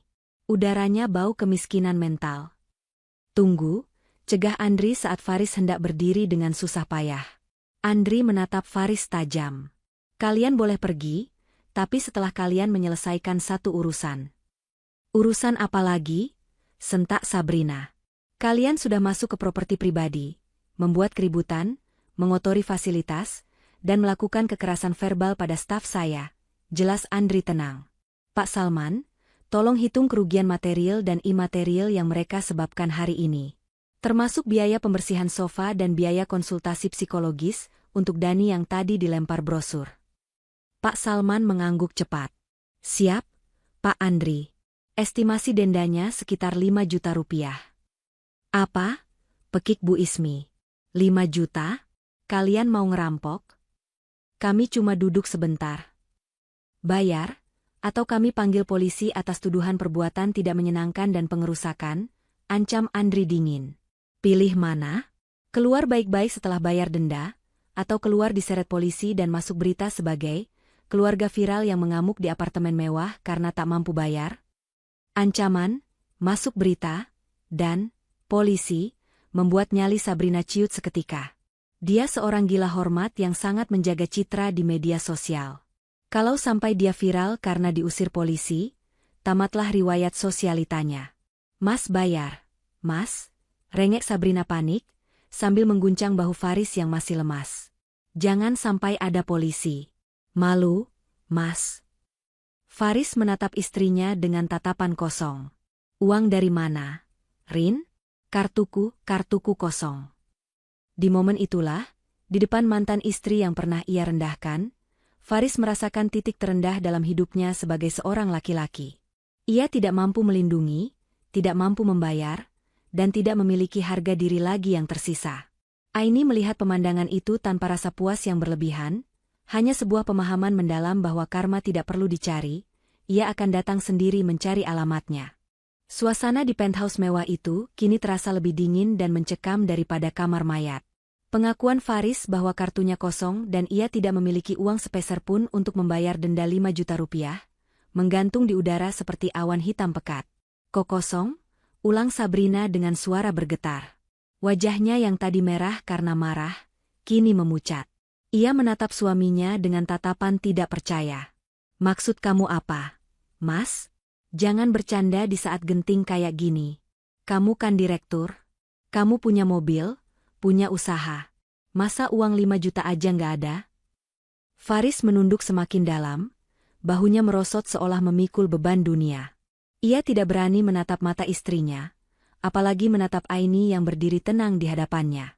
Usaha lagi macet total. Rin, bisik Faris serak, suaranya nyaris tak terdengar.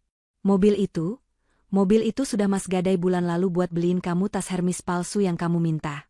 Kartu kredit Mas sudah over limit semua buat bayar arisan sosialita kamu. Mas udah habis-habisan. Apa?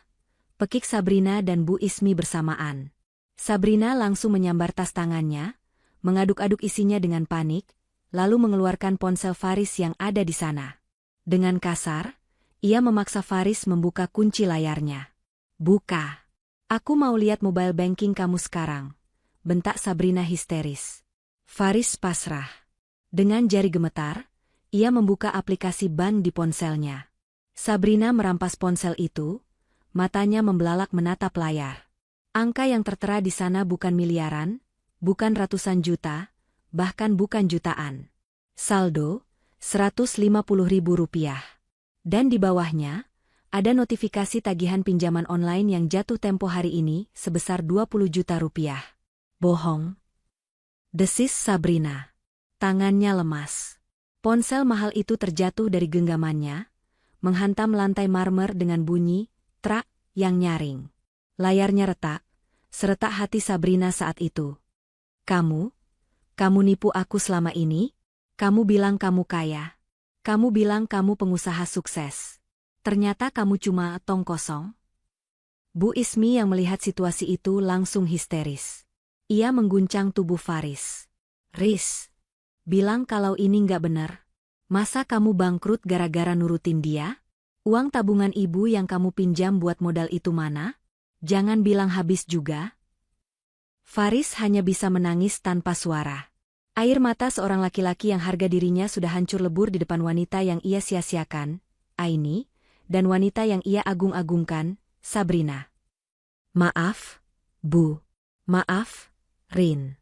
Mas cuma mau bikin kalian bahagia. Mas pikir kalau gaya hidup kita mewah, rezeki bakal ngikut. Tapi ternyata masalah. Salah?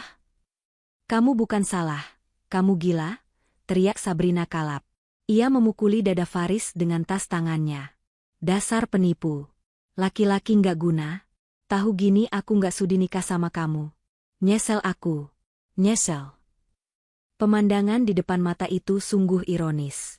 Sebuah keluarga yang 5 menit lalu masih sombong memamerkan kekayaan semu, kini saling mencabik dan menyalahkan satu sama lain karena uang.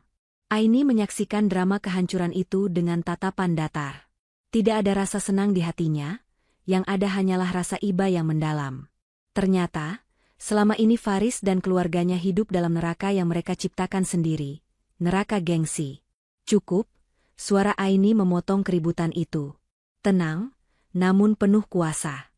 Sabrina menghentikan pukulannya. Napasnya memburu, air matanya luntur merusak make-up tebalnya, membuatnya terlihat berantakan seperti badut yang kehujanan. Aini melangkah maju mendekati mereka. Kalian lihat?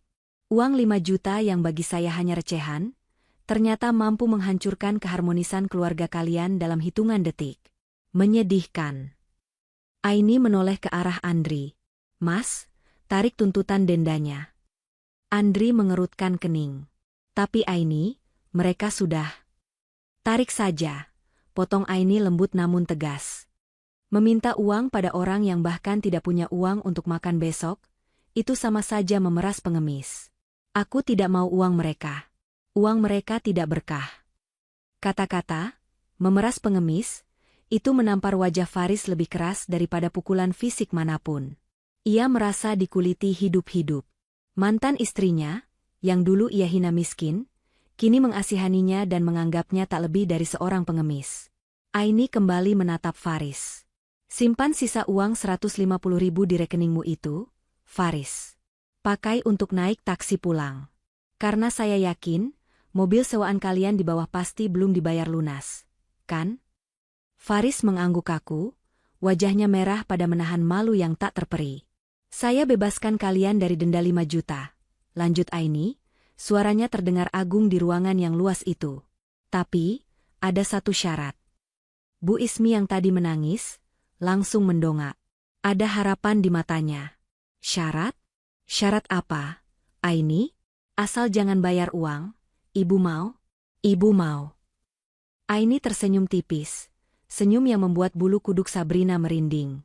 Kalian tidak boleh keluar lewat pintu depan dan menggunakan lift VIP. Ujar Aini sambil menunjuk ke arah pintu belakang di dekat dapur. Kalian harus keluar lewat lift barang dan tangga darurat di belakang. Itu jalan yang pantas untuk orang-orang yang datang dengan topeng kepalsuan dan pulang dengan kegagalan. Lift barang? Sabrina membelalak. Maksud lo lift yang buat ngangkut sampah dan kuli bangunan itu? Ogah. Gue ini selebgram. Gue nggak mau turun lewat tempat jorok. Oh, silakan kalau menolak. Sahut Andri santai sambil mengeluarkan ponselnya. Kalau begitu, opsi polisi dan viral tetap berlaku. Saya tinggal tekan tombol panggil, dan dalam 10 menit wartawan akan berkumpul di lobi menunggu, selebgram penipu dan suaminya yang bangkrut, ditangkap polisi. Wajah Sabrina langsung pias. Viral sebagai penipu lebih menakutkan baginya daripada mati. Jangan panggil polisi, seru Sabrina panik. Ia menoleh ke Faris dengan tatapan jijik. Ayo cepetan kita pergi. Masalah kita belum selesai ya, Mas. Di rumah nanti habis kamu. Pak Salman memberikan isyarat pada Dani. Dani, antar mereka ke pintu belakang. Pastikan mereka tidak mampir kemana-mana dan langsung keluar dari area gedung lewat pintu samping tempat pembuangan sampah. Siap, Pak, jawab Dani tegas. Ada kepuasan tersendiri di wajah Dani saat menggiring orang-orang yang tadi menghinanya. Faris bangkit berdiri dengan lutut gemetar. Ia mencoba menatap Aini sekali lagi, mungkin berharap ada secercah cinta lama yang tersisa. Aini, aku. Pergilah, Faris, potong Aini tanpa menoleh lagi. Ia berjalan menuju jendela besar, membelakangi mereka. Jangan nodai pemandangan indahkan hari ini dengan wajah penyesalanmu yang terlambat. Dengan langkah gontai dan kepala tertunduk, Faris, Sabrina, dan Bu Ismi digiring berjalan melewati dapur mewah, menuju pintu besi berwarna abu-abu di pojok ruangan. Itu adalah pintu menuju lift barang yang pengap dan tangga darurat yang suram. Saat pintu besi itu terbuka, aroma kurang sedap dari sampah gedung yang belum diangkut langsung menyambut hidung mancung Sabrina. "Huek, bau banget," protes Sabrina sambil menutup hidung. "Jalan," bentak Dani tegas, tidak ada lagi senyum ramah. Pintu besi itu tertutup di belakang mereka dengan suara dentuman keras blam, seolah menutup lembaran masa lalu Aini selamanya. Di dalam penthouse yang kini kembali tenang, Andri menghampiri istrinya yang masih berdiri menatap langit Jakarta. "Kamu terlalu baik, Aini. Melepaskan mereka begitu saja tanpa denda," ujar Andri sambil memeluk bahu istrinya. Aini tersenyum, kali ini senyumnya tulus dan lega. "Hukuman finansial hanya akan membuat mereka semakin menderita secara fisik, Mas. Tapi membiarkan mereka pulang dengan membawa rasa malu, saling menyalahkan, dan sadar bahwa mereka telah kehilangan berlian demi batu kali, itu adalah siksaan batin yang akan menghantui mereka seumur hidup. Dan itu jauh lebih menyakitkan." Andri mengangguk setuju. "Lalu, apa rencanamu selanjutnya? Aku tahu kamu belum selesai dengan Faris. Tadi aku lihat kamu menyelipkan kartu nama di saku jasnya saat dia lewat di dekatmu." Aini tertawa kecil, matanya berbinar cerdas. "Mas tahu saja. Benar, drama ini belum berakhir. Justru babak penentuannya baru akan dimulai besok pagi. Aku ingin melihat, apakah Faris masih punya sisa harga diri untuk menjadi laki-laki sejati, atau dia akan terus menjadi pecundang di bawah ketiak ibunya." Aini berbalik, menatap suaminya. "Besok, pastikan posisi cleaning service itu masih kosong, Mas. Karena aku punya firasat, akan ada pelamar baru yang sangat putus asa datang ke lobi kita." Matahari mulai meninggi di langit Jakarta, menyinari gedung Diamond Heights dengan gagah. Sementara di bawah sana, di pintu keluar tempat pembuangan sampah, 3 manusia berjalan terseok-seok keluar, disambut oleh panasnya trotoar dan kenyataan hidup yang pahit. Kehidupan glamor yang mereka impikan hancur dalam waktu kurang dari 1 jam, digantikan oleh realita hutang, kebangkrutan, dan rumah tangga yang kini berada di ujung tanduk. Panas terik matahari Jakarta siang itu terasa membakar kulit, namun tak sebanding dengan rasa panas yang menjalar di wajah Faris. Keluar dari pintu samping tempat pembuangan sampah gedung Diamond Heights, mereka bertiga tampak seperti tikus yang baru saja lolos dari jebakan, namun kehilangan ekornya. Aroma busuk sampah sisa makanan restoran yang menumpuk di bak penampungan seolah menempel di pakaian mewah mereka, menjadi parfum kemenangan yang ironis. Sabrina berjalan cepat mendahului Faris, hentakan sepatu hak tingginya terdengar kasar menginjak trotoar yang berdebu. "Rin, tunggu. Kita mau kemana?" panggil Faris dengan napas tersengal. Ia berusaha menyusul istrinya, sementara Bu Ismi tertatih-tatih di belakang sambil memegangi lututnya yang gemetar.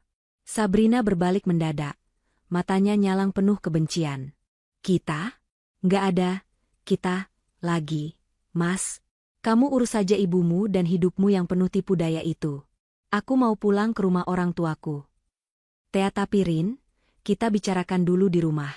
Mas janji akan cari pinjaman lain." Faris mencoba meraih tangan istrinya.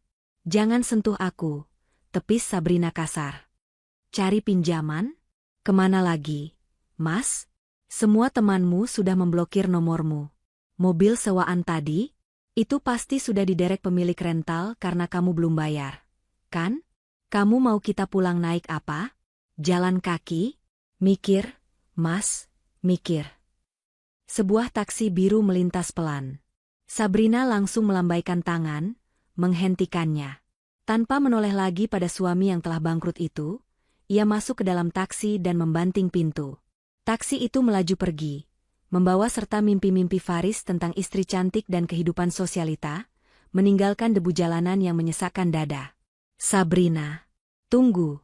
teriak Bu Ismi, tapi suaranya hilang ditelan hiruk pikuk lalu lintas. Kini tinggal Faris dan ibunya berdiri di pinggir jalan. Bu Ismi menatap putranya dengan tatapan nanar. Wajah tua itu tampak lelah, garis-garis penuaan semakin jelas terlihat tanpa makeup tebal yang mulai luntur oleh keringat. "Riz, kenapa jadi begini?" rintih Bu Ismi. Nada suaranya bukan lagi kemarahan, tapi keputusasaan. "Mana janji kamu mau bahagiakan ibu? Mana janji kamu mau bikin ibu pamer ke tetangga? Sekarang malah Sabrina pergi, uang habis, utang menumpuk. Kita mau makan apa besok, Riz?" Faris merosot duduk di trotoar, tidak peduli pada jas mahalnya yang kotor terkena debu. Ia membenamkan wajah di kedua telapak tangannya. Bayangan wajah Aini yang tenang dan berwibawa tadi kembali melintas di benaknya. "Ini hukuman buat kita, Bu," gumam Faris serak. "Dulu kita buang berlian demi batu kali. Sekarang batu kalinya menggelinding pergi, dan kita cuma punya tangan kosong yang terluka." Dengan sisa uang Rp150.000 di rekening, yang baru saja ditarik di ATM minimarket terdekat, Faris memesan taksi online untuk membawa mereka pulang ke rumah kontrakan yang sempit. Perjalanan pulang itu terasa sangat panjang dan hening. Tidak ada lagi celoteh Bu Ismi yang membanggakan anaknya.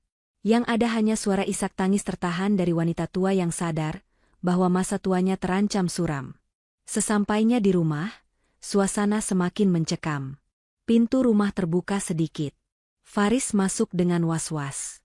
Benar saja, lemari pakaian sudah terbuka lebar dan kosong. Baju-baju Sabrina, tas-tas, yang ternyata KW, dan perhiasan imitasi miliknya sudah raib. Hanya tersisa secari kertas di atas meja makan yang reot. "Surat gugatan cerai akan dikirim pengacaraku minggu depan. Jangan cari aku lagi." Faris meremas kertas itu hingga hancur. Ia tertawa miris. Tawa orang yang sudah kehilangan kewarasannya. "Dia pergi, Bu. Dia benar-benar pergi karena uangnya habis," ucap Faris pada ruang kosong itu. Malam itu, Faris tidak bisa tidur. Ia duduk di teras rumah, ditemani nyamuk dan suara batuk ibunya dari dalam kamar. Listrik rumah sebentar lagi akan diputus karena menunggak 2 bulan. Ia merogoh saku jasnya untuk mencari rokok, berharap bisa sedikit menenangkan pikiran. Namun, bukan bungkus rokok yang ia temukan. Jari-jarinya menyentuh sebuah kertas tebal bertekstur mahal. Faris menariknya keluar. Itu adalah kartu nama yang diam-diam diselipkan Aini ke saku jasnya saat ia berjalan gontai keluar dari penthouse tadi siang. Di bawah cahaya lampu teras yang remang-remang, Faris membaca tulisan tinta emas di kartu putih gading itu. "Aini Zahra, owner CEO Diamond Heights Group." Di balik kartu itu, ada tulisan tangan yang rapi dan tegas. Harga diri laki-laki bukan pada seberapa mahal jas yang dia pakai, tapi pada seberapa berani dia bertanggung jawab atas hidupnya sendiri. "Jika kamu lelah menjadi raja dalam dongeng palsu, datanglah besok jam 7 pagi. Pintu belakang selalu terbuka untuk mereka yang mau bekerja keras dan memulai dari nol." "Aini." Faris tertegun. Dadanya sesak. Ia merasa ditampar bolak-balik. Mantan istrinya, wanita yang dulu ia ceraikan karena dianggap tidak selevel, kini justru menjadi satu-satunya orang yang memberinya jalan keluar saat dunia menutup pintu. Aini tidak memberinya uang. Aini memberinya kesempatan untuk menebus dosa kemalasan dan gengsinya. "Kerja keras, dari nol?" gumam Faris. Bayangan menjadi cleaning service atau kuli angkut di gedung milik mantan istrinya sendiri, tentu sangat memalukan. Gengsinya memberontak. Masa mantan direktur jadi tukang sapu? Apa kata dunia? Tapi kemudian, ia mendengar suara ibunya merintih kelaparan dari dalam kamar. Ia melihat dompetnya yang kosong. Ia mengingat tatapan menghina Sabrina. Harga diri? Harga diri macam apa yang ia pertahankan jika ibunya kelaparan dan ia dikejar debt collector? Faris menggenggam kartu nama itu erat-erat di dadanya. Air mata menetes membasahi pipinya. Malam itu, di tengah kehancuran hidupnya, Faris membuat keputusan terbesar. Ia akan membunuh Faris sang direktur palsu, malam ini juga, dan membiarkan Faris yang baru lahir besok pagi. Meskipun itu berarti harus menelan rasa malu yang pahitnya melebihi empedu. Keesokan paginya, matahari bersinar cerah di kawasan bisnis Jakarta. Gedung Diamond Heights berdiri kokoh memantulkan cahaya keemasan. Di area parkir belakang, tempat para staf dan pekerja kasar masuk, antrean absensi pagi sedang berlangsung. Para petugas kebersihan berseragam biru tua sedang bersiap-siap mengambil peralatan tempur mereka, sapu, pel, dan kain lap. Tepat jam 7 pagi, seorang pria berjalan mendekat ke pos keamanan belakang. Pria itu tidak lagi memakai jas mahal. Ia hanya mengenakan kemeja putih polos yang sudah agak lusuh dan celana bahan hitam sederhana. Rambutnya tidak lagi disisir klimis dengan pomade, tapi terlihat rapi dan bersih. Wajahnya masih menyisakan gurat kelelahan, namun matanya memancarkan tekad yang berbeda. Itu adalah Faris. Ia menghampiri Dani, agen pemasaran yang kebetulan sedang mengobrol dengan kepala security di sana. Dani langsung mengenali pria itu. Alis Dani terangkat sebelah, kaget. "Pak Faris?" sapa Dani ragu. "Bapak ngapain di sini? Mau ambil mobil sewaan kemarin?" Faris menggeleng pelan.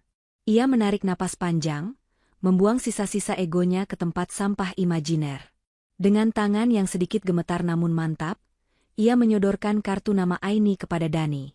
"Bukan, Pak Dani," jawab Faris dengan suara rendah namun jelas.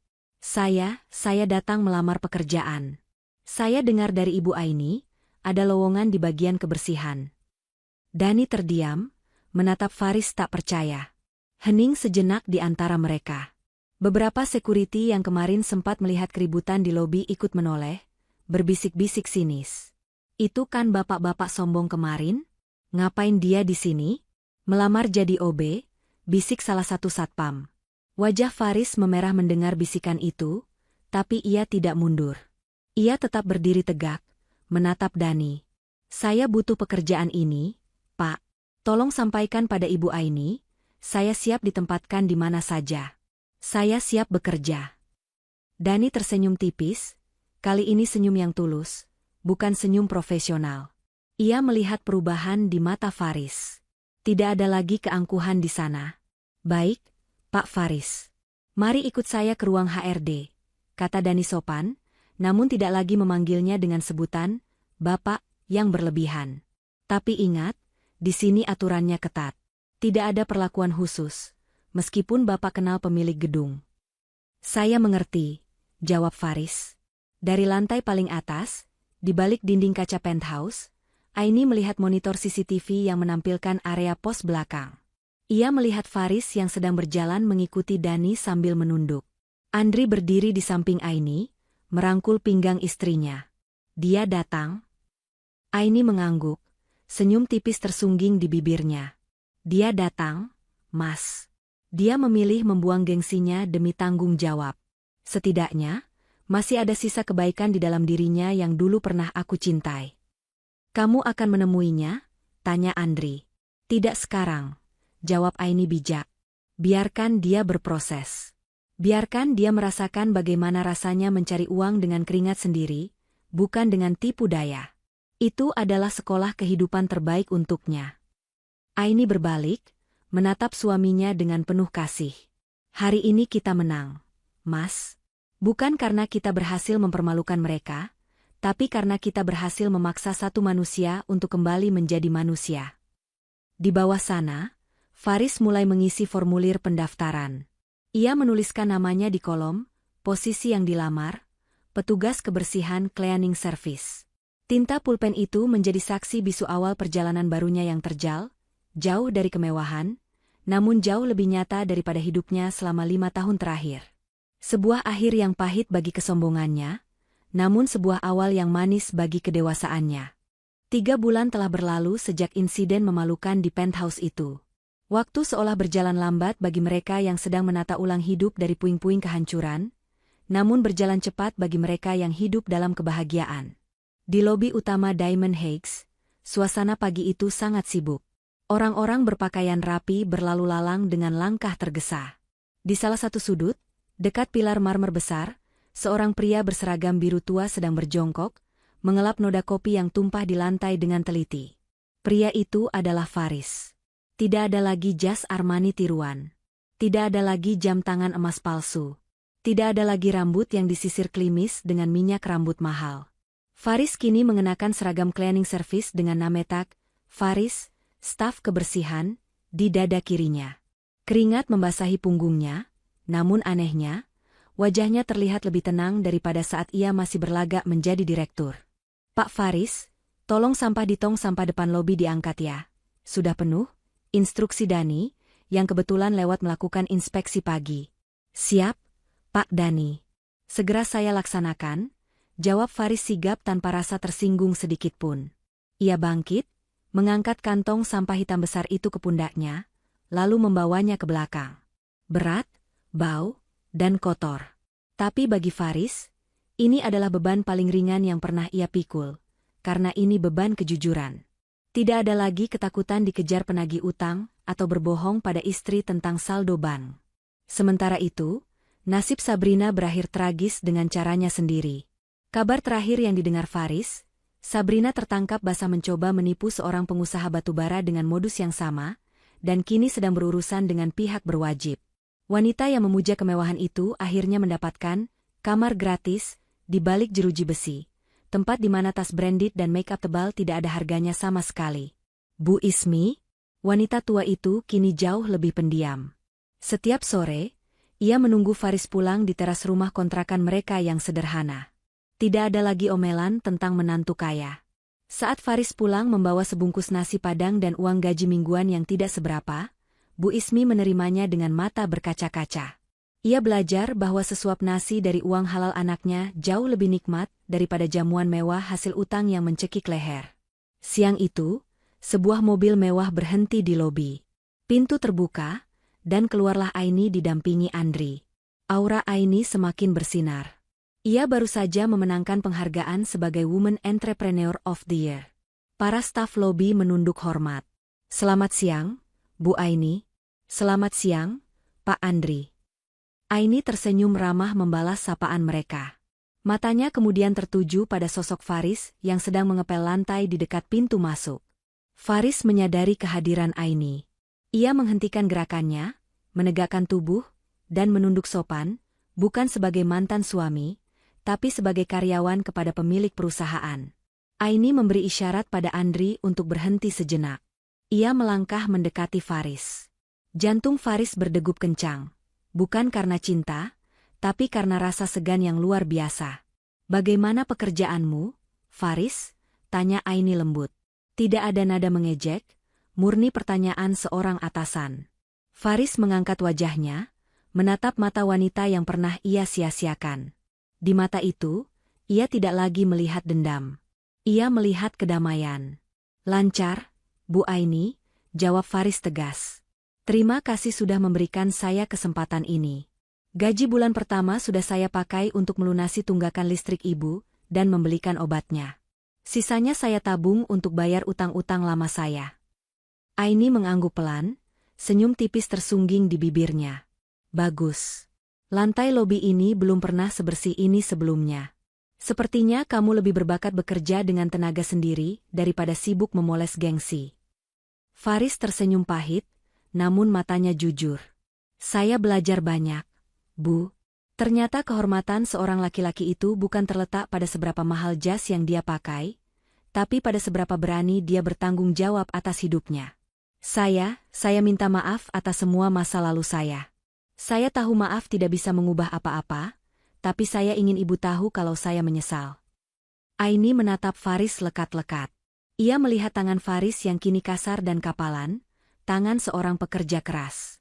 Aku sudah memaafkanmu sejak hari kamu berani melangkah masuk lewat pintu belakang dan mengambil sapu itu. Faris, ucap Aini tulus. Masa lalu sudah selesai. Sekarang, fokuslah menjadi anak yang berbakti buat Bu Ismi. Jadikan lelahmu sebagai penebus dosamu. Aini kemudian menoleh pada Andri yang menatapnya dengan bangga. Ayo, Mas. Rapat direksi sudah menunggu. Ajak Aini. Mari. Sayang, Andri merangkul pundak Aini. Sebelum pergi, Andri menepuk bahu Faris sekilas. Kerja bagus, Pak Faris. Lanjutkan. Terima kasih, Pak Andri, sahut Faris membungkuk hormat. Aini dan Andri berjalan menuju lift VIP, meninggalkan lobi. Aini tidak menoleh ke belakang lagi. Baginya, Faris bukan lagi bayang-bayang masa lalu yang menyakitkan, melainkan hanya salah satu dari ratusan karyawan yang bekerja di gedung pencakar langit miliknya. Aini telah mendapatkan kemenangan terbesarnya. Bukan melihat Faris hancur lebur, melainkan melihat Faris sembuh dari penyakit hati yang merusak hidupnya. Faris kembali memegang gagang pelnya. Ia melihat pantulan dirinya di lantai marmer yang baru saja ia bersihkan. Ia tidak lagi melihat sosok direktur palsu yang menyedihkan. Ia melihat seorang laki-laki biasa yang sedang berjuang memperbaiki hidupnya, satu lantai demi satu lantai. Di luar gedung, matahari bersinar terik, namun di dalam hati Aini dan Faris, badai telah berlalu. Masing-masing telah menemukan tempatnya yang sejati. Aini di puncak kesuksesan dengan kerendahan hati, dan Faris di lantai dasar dengan kesadaran diri yang baru. Hidup terus berjalan. Dan hari ini, lantai Diamond Heights berkilau lebih terang dari biasanya, memantulkan cahaya kejujuran yang akhirnya menang melawan kegelapan gengsi. Tamat. Pesan moral. Jangan pernah menilai seseorang dari apa yang ia kenakan hari ini, karena roda kehidupan terus berputar. Kemewahan yang dibangun di atas pondasi gengsi dan utang akan runtuh dalam sekejap mata. Sebaliknya, kesuksesan yang dibangun dengan kerja keras, kejujuran, dan kesabaran akan kokoh selamanya. Harga diri manusia bukan terletak pada harta yang dipamerkan, melainkan pada adab, tanggung jawab, dan cara ia memperlakukan orang lain.